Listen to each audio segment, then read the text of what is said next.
Zolak and Bertrand. I want to happen to him what happened to you. Happen. It was an intoxicating environment, and I got intoxicated. Why does this keep happening? Zolak and Bertrand, the Sports Hub.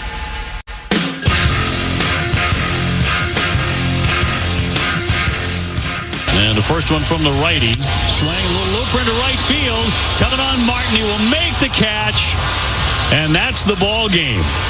6-5 the final. So on an awful weather day, really matching the mood at Fenway, the Red Sox fall to a major league worst 8-17 at home.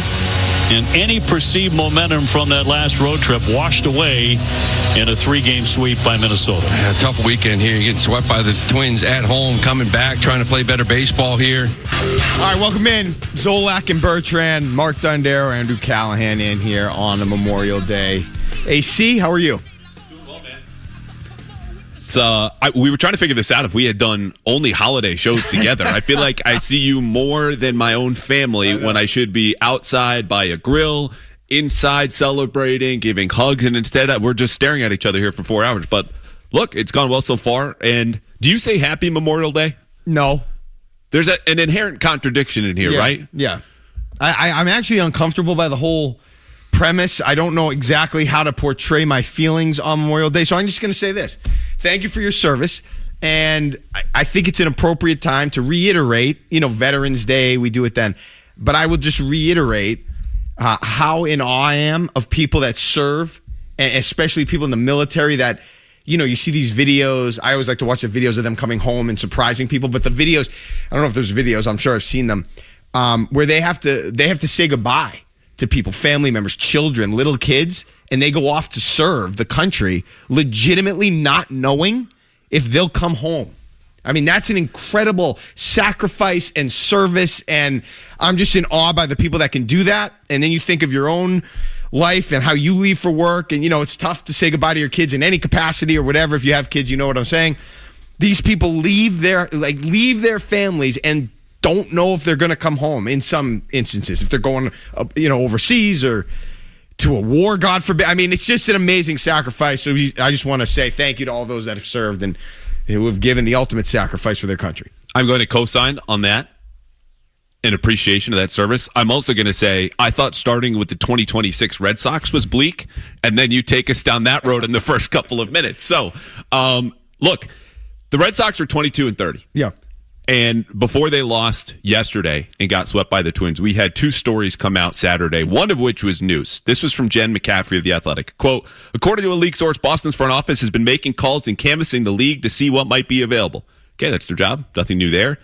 However, quote, a second league source noted that given the team's widespread offensive struggles, the team isn't seeking to bolster offense at one specific position. It's looking to add offense in general. Question for you. Yes. In the history of baseball teams that were then 22-29, now 22-30, how many have you known to be looking to add at the deadline? None. So we're making history here. Yeah. So before the end of May. The worst part about that question, what you just said, I think to me is the overriding issue with the entire organization. Adding at the deadline is fine. You want a team that adds at the deadline, but what are they adding? And what are they trying to add? And as you know, I've talked about it with you. I think I mentioned it when we were at the bar that day. I did mention it that day. Doing show, Tyler. not drinking. Yeah. Doing the show. Correct. Thank you. That was Patriots Day. I think the brand is broken. And I think it's going to take more. I think it's going to take so much more for them to get it back. And I think it starts with front office execution, but the type of front office execution that proves to everybody, fans, media, the team, most importantly, that they are trying to execute at the level that they used to and that they're kind of back to being what they used to be. And I don't think they're going to win anything without that. I don't think this team is the Tampa Bay Rays. I think that's why, look, expectations are a thing. And the Rays, I think, can win the way they win because they've never had expectations like the Red Sox have or had. They've never played in that arena where the Red Sox used to play when they were, signing big-name free agents and getting Carl Crawford and Adrian Gonzalez and Josh Beckett and, all these guys that they used to go out and sign. even going back to Manny Ramirez and Curt Schilling and all, they were in the market for A-Rod, didn't work out, whatever. They were in the market for that type of player. They're not in the market for those types of players anymore. I think they need to change that and go back to being that to try to fix the brand before they can ever win on the field again. So I don't know. I mean, the trade deadline, George, thank you for this rundown. Big picture, buy or sell. I would sell. I want to buy, but if they were going to buy, I don't know what they would do. I don't think they'd effectively buy, even though I would want them to buy in a situation where they were around a playoff spot. And don't tell me that 3 games out, the wild card. Do you see how many teams are in front of them? Well, hold on a second, because, look, I'm with you in that the biggest point you just made, the most salient one, was you don't trust them to go and buy the right thing. Right. And let's start with this quote in this report again from Jen McCaffrey of The Athletic, that the Red Sox are out to bolster their offense in any position. That is going to the grocery store and saying, I'm showing up here for solid food. I don't know what kind of food I want. I don't know if it's fresh. I don't know if it's frozen. Like, imagine telling your wife, I'm going to go pick up something at the grocery store. It's not a drink. So we're not looking for pitching. We're just looking for solid food. Doesn't sound like you have a plan for dinner that night. And so the difference in the teams that you just brought up, the Rays and how they're able to work within a budget, which that is a separate conversation from this, is that you trust their front office. And you look at them at the top of the AL East. You look at the Guardians at the top of the AL Central. Hell, the A's at the top of the AL West right now. These are small budget, small market teams. The problem is Breslow. And the problem above him is Henry, but there's nothing that they can do about this. So the interesting thing to me about this whole dynamic about buy or sell is Breslow's at the center of this. He's under pressure because he's already pulled the fire the manager lever, right? Can only do that once. He's done it. Mm-hmm. Whole new staff. Yep. If they're buying, is that a GM who doesn't deserve to keep his job, trying to save his job and extend himself at the expense of the club? Or have they become so self-deluded top to bottom that this team could be actually worth saving? Or is there a chance, as Fangraphs would tell you, a 26% chance that this team can make the playoffs and there is something worth saving here? All of that is at play here around the discussion of buy or sell. We know they stink. We know ownership is cheap. Breslow stinks at his job. Who's pulling the lever? What lever is it? And are they right about this team, where we haven't even gotten to Anthony and Crochet still being out, and we'll have updates on them in a little bit. But there's a lot more going on here, that bad team. The thing that shocked me is, I mentioned 2 stories at the top, right? And you said sell. Yeah. Okay. Pete Abe writes the Boston Globe. Yeah. Owned by John Henry, Linda Henry, runs Boston Globe. Quote, the time for Red Sox urgency was in the winter. The move now is to be one of the market's few sellers. He said the sooner the better. That's in Pete Abe's story after Saturday's game. The first of 2 consecutive kicks in the nuts that we got at Fenway Park. 22-30. And yet, I will tell you this. Pete Abe, Mark, Dondero, I'm not ready to sell yet. I can't get there. Mm-hmm. I hate everything about this conversation, because whether we're talking about buying or selling, no, I'm just saying, buying or selling, you're not there yet. You want them to buy. Okay. What I want them to do is to stand pat, because right now I think anytime the Red Sox go to the negotiating table, that table is completely tilted in the other team's favor. All of the leverage is with anyone. They pick up the phone, the first dial tone that they hear, they're losing leverage. But right now, even at 22-30, thank you. There goes Craig Breslow. Yeah. Losing more prospects to the A's or the Rays or the Guardians, the Yankees. Brewers. 32% of the way through the season. Okay, this is halftime of week 6 in the NFL. If you're 2-3 and you're down 21 at halftime. This is if the Celtics were 11-15 in mid-December. All of this is bad, but I just look at this and go, as bad as the offense has been, the fundamental issue for this team has been asking their young players to simultaneously develop and support the rest of the club. I do hold out a little bit of hope that the young guys we've seen in the rotation, in the lineup, might have their best baseball ahead of them. And if the veterans can get a little healthy around them and you figure out the logjam in the outfield, there's enough here for the team to rise up a little bit. But to punt this early, to me, is too soon. Because then if you're giving up, I mentioned Fangraphs, right? 26% chance of making the playoffs. Think of all the Boston sports moments we would have lost. Even just stick with the Red Sox. If you punted because you didn't have a 26% chance or better to make the playoffs. All of your favorite moments gone. The comebacks, the rivalries, the series, the playoffs, regular season or not. That's a big enough odds simply because we're this early in the season and the rest of the AL East stinks. I don't think they should buy. I don't think they should sell. And I think we will know the next 3 weeks because you look at their schedule and you just go, oh, my God. And it's a lot of division teams. I think we're basically saying the same thing because my thought is apathy. I just don't think whatever they do, they're going to do the right thing. And I'm going to get into more of this. I'm going to explain this a little bit more productively when we get back. We have to take a quick break. When we get back, more Red Sox. The game yesterday, the pivotal play. I want to get into that as well. A lot to get to today. It's Zolak and Bertrand, Mark Dondero, Andrew Callahan on Memorial Day, 98.5 The Sports Hub. Zolak and Bertrand. Zolak and who? On the Sports Hub. Got a chance to be a hero today.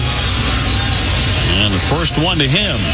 High fly ball, left field. That's deep. Backing up is Larnach. All the way to the wall. It's off the green. In to score Sogard. Here comes Wong trying to score. Here's the play at the plate. The tag. He is out at home. 6-5 game. And the Red Sox want to challenge it at home plate. They want a review on the out call at home. They're going to be reviewing, was he blocking it? He's blocking the plate. There's no question about it. Does he have to go into that line?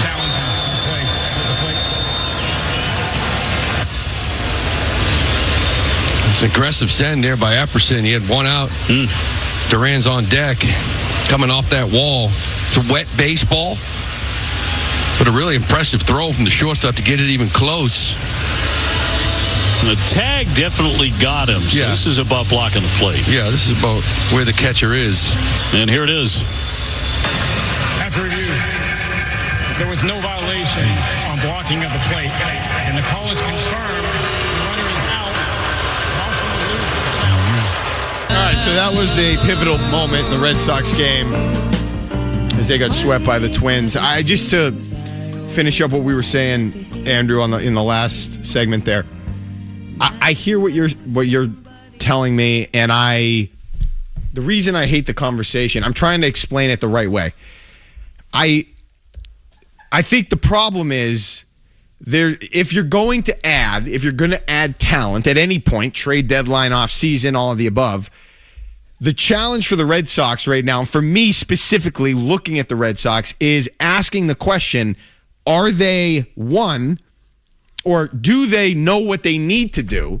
Because that's part of the problem. That's the equation. Is this the right player for the team? Is this guy going to work out if we sign him? Can he handle playing in Boston? Is he underrated, overrated? Will he produce when he gets here? Ultimately, that's what you want for any team that signs any player.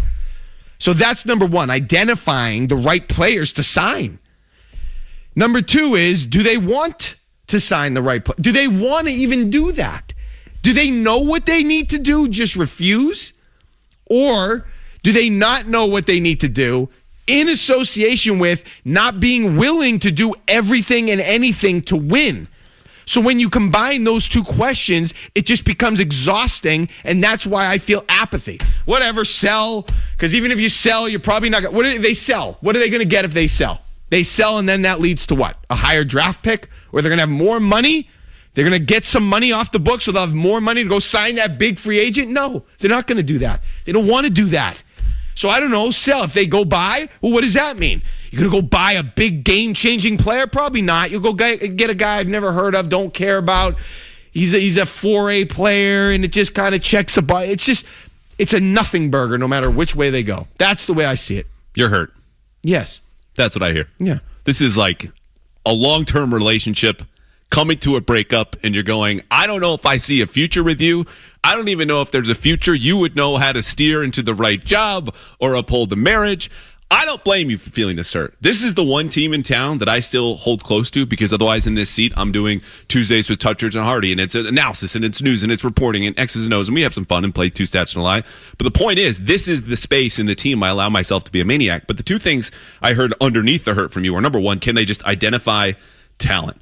And look, I think there's a serious issue with the way the front office has shrunk around Breslow, where I point at the guy behind us here for folks watching at NBC, and have since the Devers trade, being like, that's a problem, fire him. What he's done is fire people around him. It is an echo chamber of the very few in his inner circle that he's trusted because they've laid off all of their scouts. They rely so heavily on the models. I'm not anti-analytics, but that's a problem. When you have that few voices, we saw this with the Patriots, right?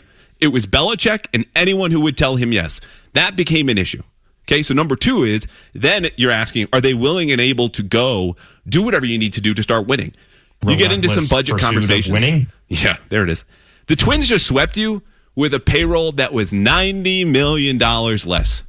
So for a second, I'm putting away my sign, which is at home, saying sell the team. Okay? We're all on board with that. The issue to me is, no, they're not able to do that because I think they misjudge the market frequently for free agents and their own players. That's why Jarren Duran's still here. That's why we're still juggling outfielders. And Roman Anthony being hurt, honestly, it has been a blessing for that logjam in a little bit, though they need him obviously back to win. So to me, it all comes back to the front office and Breslow. Until that rot has been ripped out by the root, they're going to continue to look like this. So that's why I want them to stand pat. I don't trust them to make the right move, but the young players that they've been putting this whole season on to ask to be load-bearing players for this roster, tentpole players, they might be able to rise to the occasion in what would save everybody else around them. I don't think you can ever be the Rays. Even though they want to win without spending all their money, they want to win without getting every big-name free agent. I just don't think you can do that here. I think in Tampa, you could do that. I think in Oakland or wherever they are now, you can do that. I think in some of these other smaller market, what was the other small market city that you named that was the Cleveland Guardians? You could just go down the top of the AL standings. Yes. It's Tampa, Cleveland, and the A's. Now, whether you win at the highest level with those types of philosophies in place, that's a separate argument. That's a separate conversation. But I don't think the Red Sox, with the history they have and the appetite for winning that the fans here have, can do that. I don't think people will stand for it. And I think as much as you move on from Craig Breslow, get the next nerd in here, I think it's going to be the same thing, even if he knows a little bit more. There's always going to be that rhetoric, that narrative that this isn't the Red Sox path. This isn't the Red Sox way to do business. So what are we doing? And that's going to always overtake whatever you do on the field if you're trying to be cheap.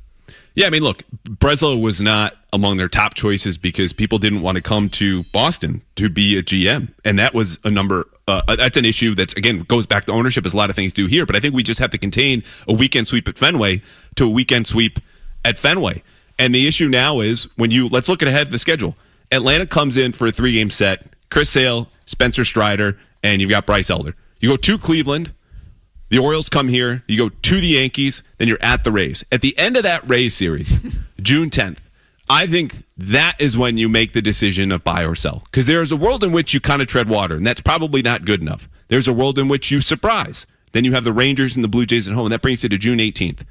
So for now, to me, it's too early to sell. Though if I had to pick one, that's what it would be. And you ask, what would you get? Well, you'd get prospects, which right now, I don't particularly care about the prospects. I care about the guys who are on the team developing and potentially carrying this season forward. But the prospects then become currency. And the way this team is operating, you need that currency in trade because they are just simply not willing to go buy big free agents. And sometimes they pan out, and others, like Bregman in Chicago, I don't know if you checked him, pretty ice cold. Pete Alonso's been fine, lowercase f, in Baltimore. But that's what they would get because that's what they need, and that's how they've chosen to operate with this front office. Okay, I understand. But even though Bregman's been ice cold and lowercase f for Pete Alonso, at least it would tell me that they were trying. They were going for it. Oh, for sure. They were doing it. I mean, they should have been obsessed with the thought of Bregman, Devers, and Anthony. That's the Boston Red Sox. That's what I want.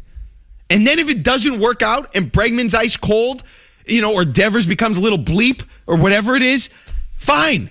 But you went for it. That's the lineup I want, and it didn't work out. Maybe the manager didn't make it happen. Maybe that wasn't the right player, Pablo Sandoval, but you went for it, and the brand is back intact. That's what I want, and I can live with that. If they lose, if they don't make it happen in that regard, fine. I can't live with this. I can't do this. Because they don't care as much as you do. That's what it is. That's the investment. And the other thing is, okay, look, there's a cost to paying a player like Bregman, giving him a no-trade clause, and then that guy stinks. There's a material cost to it. But the cost in that case is only money. It's not the prospect because they gave up. And the players, nobody look at what Kyle Harrison is doing in Milwaukee, carving out a nice dark horse Cy Young case for himself out there. But it costs you players and prospects when you make all of these deals that they pursue the free agents, then they back away because they don't want to spend the money. Well, now you're spending money for the players you acquire and giving up assets. So it's all bad. Can I ask you this, though? Yes. The other issue, front office, offense, everybody knows, we can all see it. They are so bad at home. I never in my lifetime, as a guy who's sitting in every section at Fenway Park, for the most part, would ever believe that they would go this long without winning a series at home. They have, this is a good stat from Rod Bradford, the worst OPS at home of any team in Red Sox history except for 5. All 5 of those are from the dead ball era when baseball as we know it was not baseball back then. I never thought with that giant wall out there and what the baseball means to this town that the Red Sox would stink this badly at home. Never. What the hell is going on? Are you looking for me to answer that? Yeah. So this is the reason I think they stink at home. Vibes. I think they know. I think they feel the frustration, the energy. I think the brand is broken, and that brand is so ferociously attached, obviously, to Fenway Park. That's why they suck at home. Why else would they suck at home? You're supposed to be more comfortable at home. It's supposed to be intimidating for other teams to play on. You have the advantage at home of last ups, and you still suck at home. It has to be something deeper than that. Culturally, something that's not working with that logo, with their entire existence. That's the only because on the field, I can't come up with some type of, they don't have the hitters to attack the monster or this and that. I don't know. It's just, I think the brand is broken, and that's more exacerbated at Fenway Park. They feel the negative energy from people like me. I think you want to sage Fenway Park. Is that what you want? Something like that. Go to counseling something like that. For a day? Yes. Yes. Well, how about this? Because there are people listening to this conversation who are frustrated like us, but still hold out hope. And they point to the numbers like I gave at the top about Fangraphs and 26%. And they say, look, there's a world in which that wall ball in the 9th from Connor Wong goes a little bit taller. Yep. The Red Sox walk off. The vibes you're talking about are good. For that moment. Right. It's all fleeting. And you go, against all odds, this is the optimist listening at home. And then you would say you avoid the bad read by Connor Wong, who's not sprinting to get home. You avoid the Epperson send at third that everyone's going, what the hell is going on? And all these different things. To me, you are right in that it's not just a vibes thing. There's something elemental about that's a bad player decision. That's a bad coach's decision. That's a player also who, at home plate, we should mention, by the way, Connor Wong pimped that out like it was Game 6 of the World Series. And he knew it was going fair and walked it off. Didn't even leave the park. Okay? There's so much bad there that we cannot make the optimist excuse or case of saying, it's just a game of inches and it was this close. It was this close. But you know who you lost to?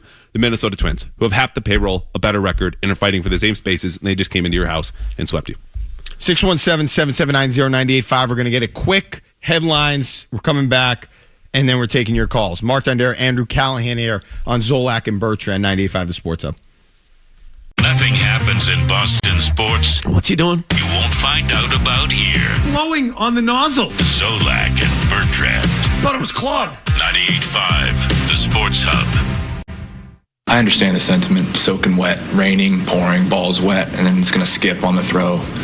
So I definitely understand the sentiment. It's not easy to throw balls. We saw it early in the game with Williard trying to throw the ball home, and it slips out. So I totally get it, being aggressive there with one out and trying to get the game tied. All right, back here, Zolak and Bertrand, Mark Dondero, Andrew Callahan. That was Chad Tracy after the game commenting on the play, a game changer where Connor Wong got thrown out at home plate, and I totally agree. I think it was a good call. I think you should have sent him there for two reasons. Number one, what am I going to trust the Red Sox hitter to get a big hit in a big spot, even though there's only one out? Nope, I'm not doing that. And number two, you just saw it early in the game in the 6th inning, the Red Sox trying to throw a runner out at the plate. Who was it that couldn't hit? Carlos Narvaez couldn't handle the ball. The run scored. I would have absolutely sent him there. I would criticize Wong I didn't think it was a disastrous read, but it wasn't good. Wasn't good enough. And he should have made it. Okay? That ball was, the left fielder didn't even turn his back to he was looking at the wall the whole time. He knew it was off the wall. I don't know why Wong couldn't have read that and gotten a better jump and been sprinting around second base. When that ball hit the wall, he should have been able to score. I totally agree with him being sent. This is not on the third base coach. These are two bad split-second decisions, as I see it, because you have to know, your personnel and the timing on it. So Wong got a misread. We agree there, right? But if you're the third base coach, this is the whole job, is to read time and place and speed. And the player in this case, obviously running behind and not among your fastest players, though he did come into pinch run.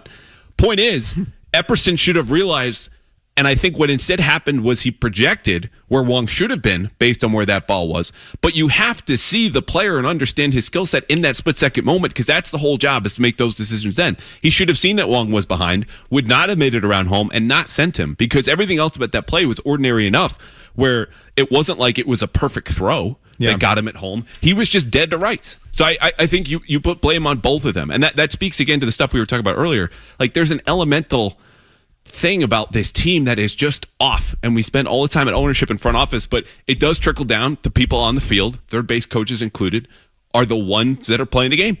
And both of them screwed up in the biggest moment. I'm okay with them trying to make them make a play in that spot with those conditions. Trevor is in New Hampshire. He'll lead us off. Hey, Trevor. Yeah, hey, good morning, guys.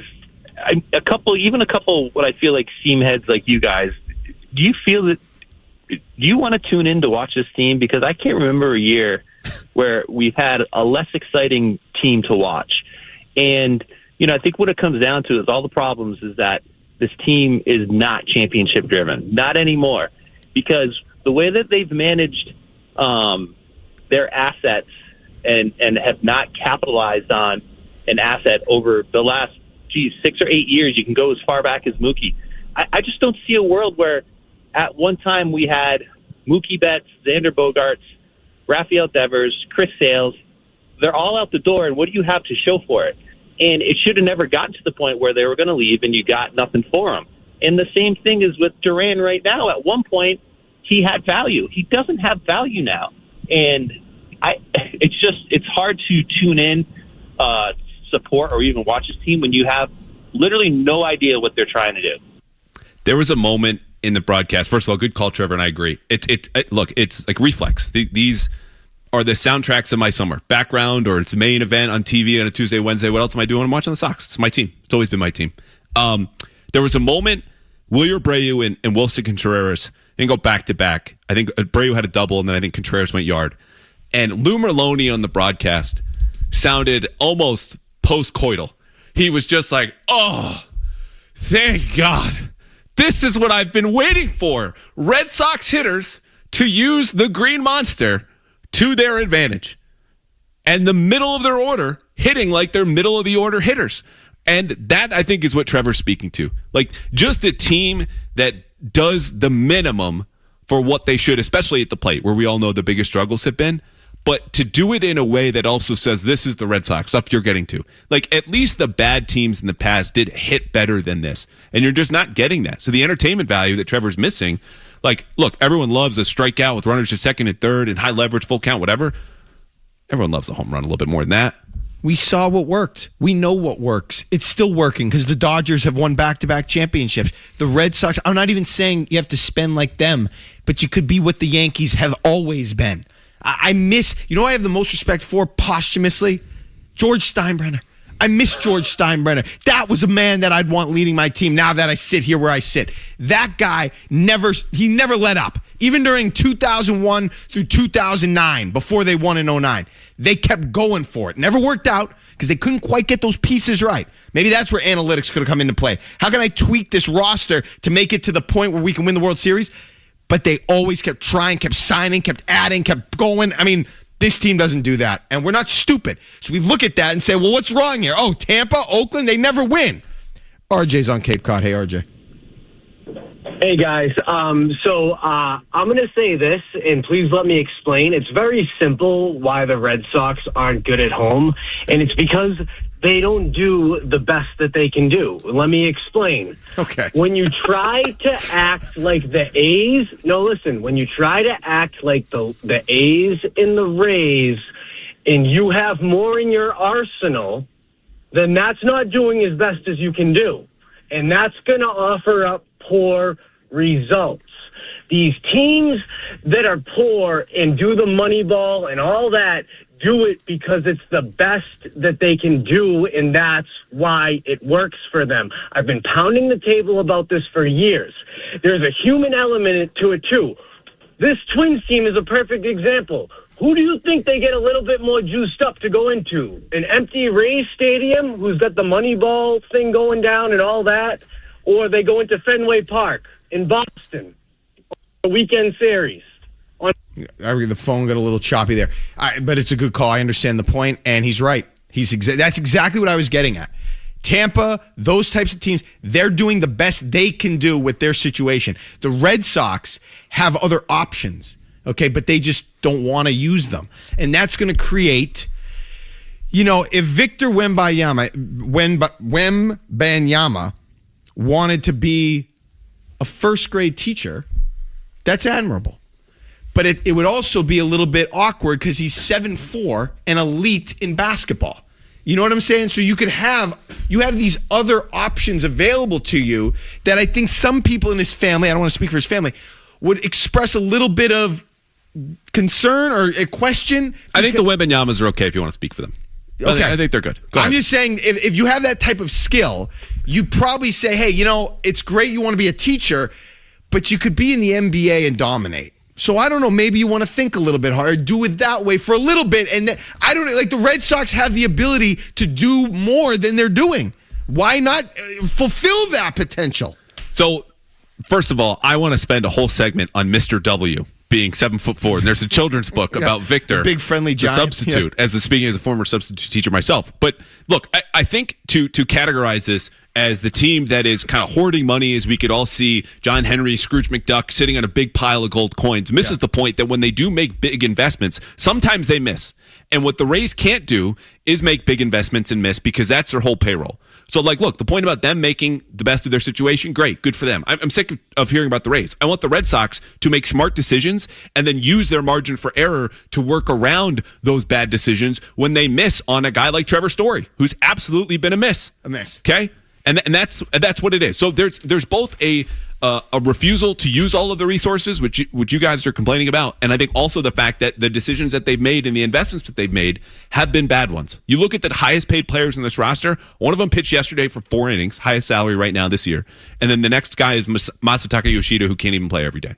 Sonny Gray, Masataka Yoshida, right now your highest paid players, I believe, in the Red Sox. Come on. It's a shame that this is the conversation that has dominated barbecues across the region on Memorial Day weekend. When we get back, we'll do Callahan's top 5 cookout cliches.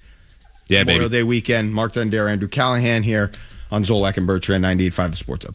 We failed to reach that alignment.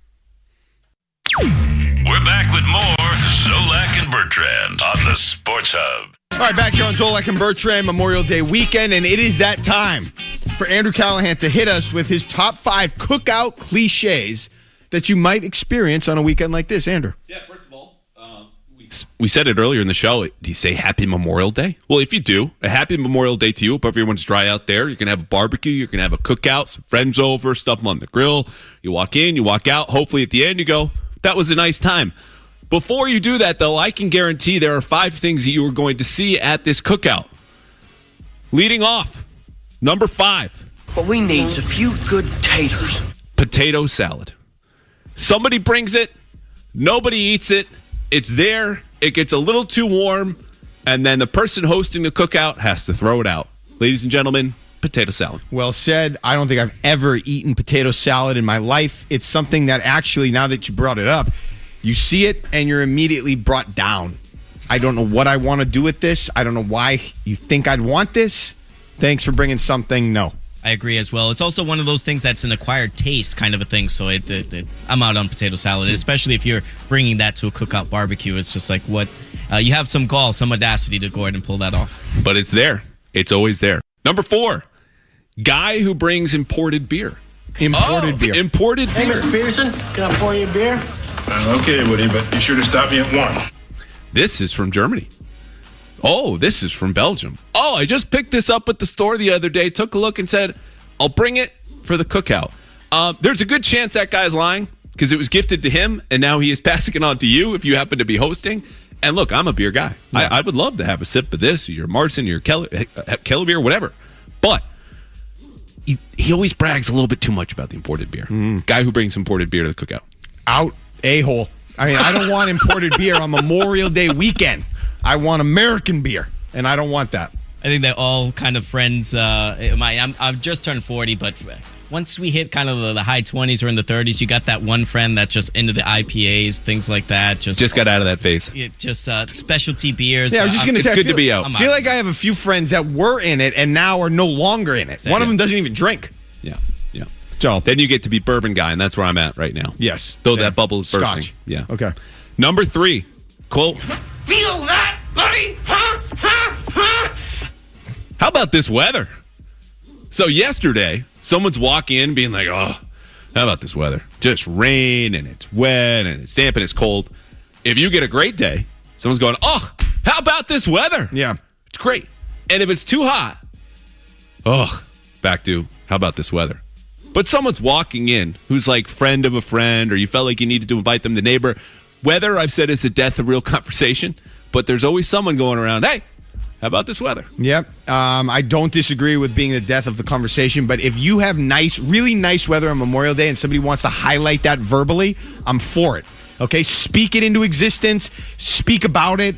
I want to appreciate a good Memorial Day weekend weather-wise, and I don't mind you talking about it if it's really that nice. Damn it, yes, it's nice. I want to go play some golf. I want to be out here at the Cookout. I want to talk about nice weather. Yeah. Number 2. I don't know. It looks like I think it's a little bit of both. Break some veins! Break some veins! Burgers and dogs. This could have been number 1. It's connected to number 1, but everyone's going to see it, whether you eat one or not. They're on the grill. This is any Cookout, barbecue. You're outside, you're grilling. You are inviting your friend Frank, last name Furter, and his brother Hamburger. Fine. I'm not going to get too emotional either way. I think that's what you get at a barbecue, so I'm okay with it. You have condiment takes? Ketchup is the only one I eat. See, that's me too. Yeah. This was a sensitive topic on Early Edition on Friday. We were talking about, do you put ketchup on hot dogs? Yes. We had one producer who was just absolutely just disgusted. Disgusted? If you did that. Yeah. Why? Yeah. And then I would say with ketchup's not even a top 3, top 5 condiment. I'm like, that's weird. There's only one, and it's that. So if you want to put ketchup on pasta, I'm disgusted. That's disgusting to me. But on a hot dog or a burger, fries, yes. Well, yeah, of course. Yeah. I think that's normal behavior. Yeah. The weird thing is, what would you put on pasta? Tomato sauce. Tomato sauce. Where did ketchup come from? I get it, but Tomatoes. I'm just telling you it's disgusting to me. Okay. I don't know why. I probably could have guessed that, I think. You think so? Yeah. Number 1.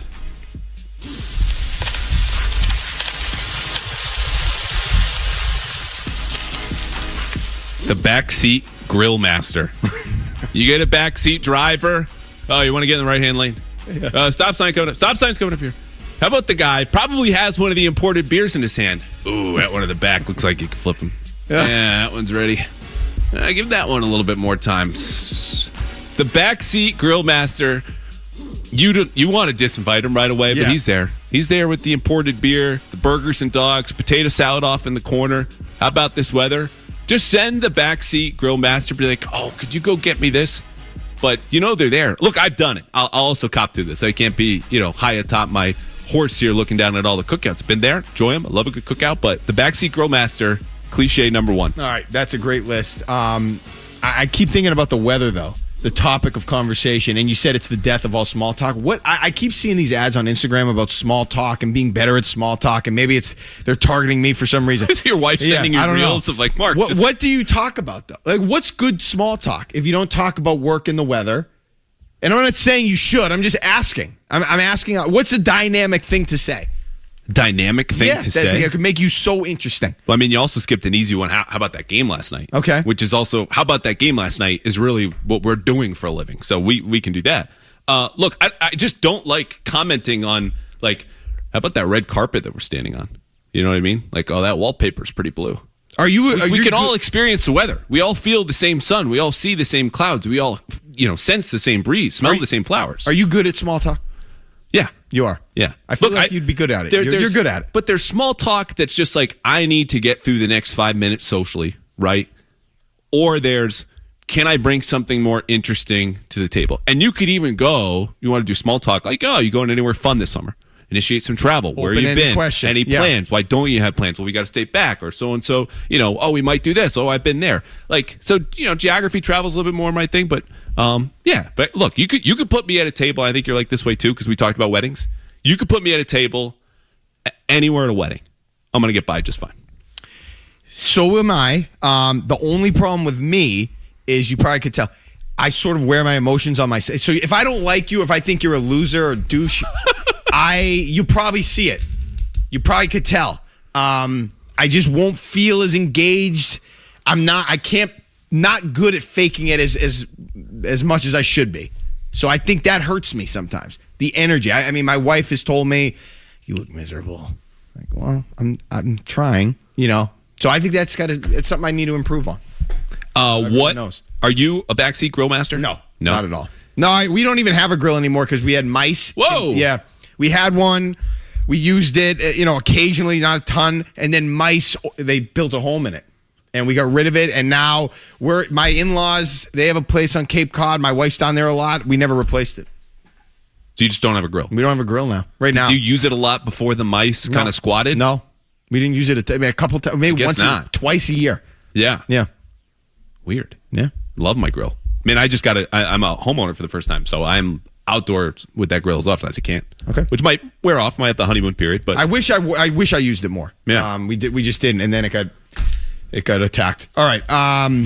When we get back, we're gonna get into some Patriots. Yeah. I have some questions. OTAs this week. OTAs this week, and Andrew's gonna answer some questions I have about the quarterback and the expectations and the schedule, and I can't wait for the fall. I'm not rushing summer at all, but in terms of Patriots football and what's on deck, I can't wait. 617-779-0985. Mark Dondero, Andrew Callahan here. Zolak and Bertrand, 98.5 The Sports Hub. Headlines coming up.